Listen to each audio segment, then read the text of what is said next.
बूमवर boom लावता कसं boom दिसायचं घ्या ना खाली खाली घ्या माझा खाली घ्या विशेष असं आहे की सत्ताधाऱ्यांसोबत विरोधकांचे देखील काही आमदार जे आहेत ते आपल्या सोबत आहेत.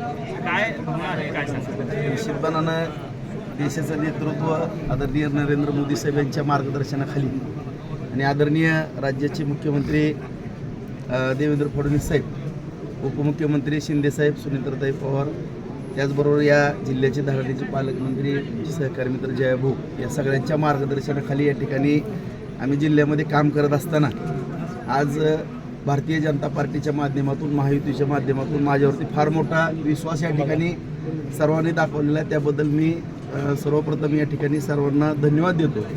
आणि आज आपण जे बोलला की महायुतीतले तर सर्वजण बरोबर आहेत, परंतु सर्व पक्षाची मंडळी या ठिकाणी बरोबर आहे. माझ्या राजकीय गेल्या 30 वर्षाच्या जीवनामध्ये काम करत असताना सर्व जिल्ह्यामधील सर्वांबरोबर सलोख्याचे संबंध ठेवून या ठिकाणी जे काम केलेलं आहे, त्यामुळं माझ्या माहितीप्रमाणे बहुतांश सर्व मंडळी या ठिकाणी समर्थन देताना दिसते. त्यांचंही या ठिकाणी मनपूर्वक मी आभार व्यक्त करतो. जयाभाऊंनी पालकमंत्र्यांनी विरोधकांना आवाहन केलेलं आहे की ही निवडणूक बिनविरोध करावी. आपलं काय आव्हान असणार आहे? निश्चितपणानं सगळा वेळ वगैरे सगळ्याच गोष्टी वाचतील. लोकशाहीच्या माध्यमातून निवडणुका होणं हे क्रमप्राप्त असतं, परंतु या ठिकाणी सर्वांनी जर ती भावना व्यक्त केली तर त्यामध्ये आनंदच असणार. जर का समोरनं उमेदवार आला तर काय आव्हान काय असेल? आव्हानाचा विषय नाही.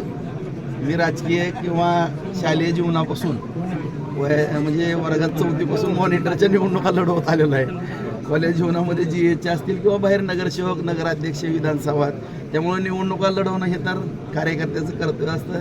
निश्चितपणाने ही निवडणूक ही अत्यंत चांगल्या पद्धतीने आम्ही लढू. मागील वर्षी अगदी पडत्या काळामध्ये फडणवीसांना दिलेल्या सहकार्य किंवा साथ, त्याच्यामुळे त्यांनी फडणवीसांनी दिलेली पावती समजायची आपली उमेदवारी म्हणजे. मी एक असा हाडाचा कार्यकर्ता आहे की ज्या ठिकाणी काम करतो त्या ठिकाणी प्रामाणिकपणानंच काम करतो.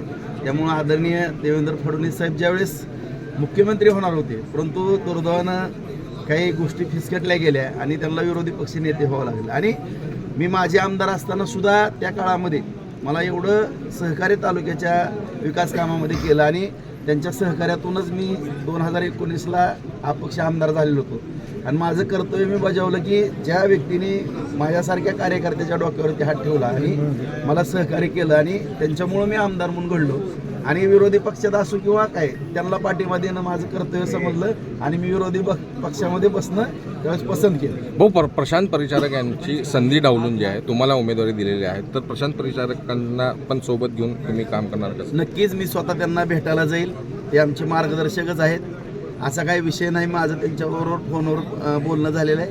आम्ही त्यांची जाऊन भेट घेऊ. उमेश मालकाबरोबर पण माझं बोलणं, तेही येणार होते, परंतु थोडं काही अडचणीमुळे येऊ शकले नसतील, पण मी जाऊन भेटून येणार. फडणवीसांचा ड्रीम प्रोजेक्ट आहे महाशक्ती. तो मार्गदर्शक राजू शेट्टी म्हणतात की त्याच्यामध्ये खूप मोठा भ्रष्टाचार आहे.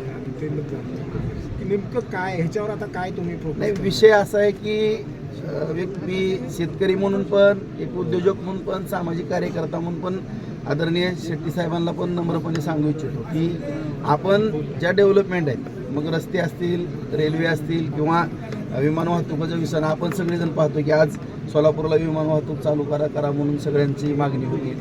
आज चांगले सुरळीतपणानं चालू झालेले आहे. आज रस्ते जर दळणवळणाची साधनं जर मजबूत झाली तरच अर्थकरण वाढणार आहे आणि ह्या रस्त्यावरून जास्तीत जास्त शेतकऱ्यांचाच माल त्या ठिकाणी वाहतूक होणार आहे. जे आपण कृषीप्रधान देश आहे, ही दळणवळणाची साधनं जी आपण ही करतो, आता आपली जर उशिरा गाड्या भाजीपाल्याच्या, दुधाच्या पोचू लागल्या तर ते पण चुकीचं ठरणार आहे. त्यामुळं या ठिकाणी हे मार्ग होणं गरजेचं आहे, परंतु कुठल्याही शेतकऱ्यावरती अन्याय होणार नाही. ज्या ठिकाणी अडचण येईल त्या ठिकाणी सरकार आदरणीय देवेंद्र फडणवीस साहेब आहेत, त्यांच्या पाठीमागं ताकद. भ्रष्टाचार खूप होतोय असं त्यांचा आरोप आहे. आता कसं आहे, विरोधी पक्षात असल्यानंतर ह्या गोष्टी बोलतच असतात, परंतु कुठं झाला, काय झाला, जरा कागदावरती जर दाखवलं तर योग्य वाटत. काय आव्हान कराल तुमच्या मतदारांना तुम्ही?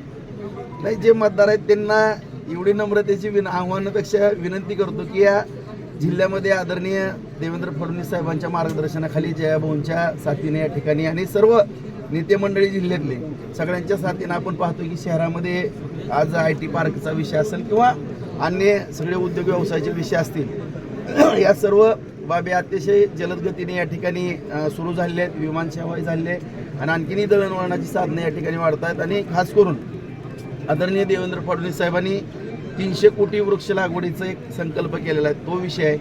त्याचबरोबर कृष्णेचं पाणी आज उजनीच्या धरणामध्ये 50 TMC पाणी त्या ठिकाणी येतं, तिथून ते पाणी 25 TMC मराठवाड्याला जाणार आहे.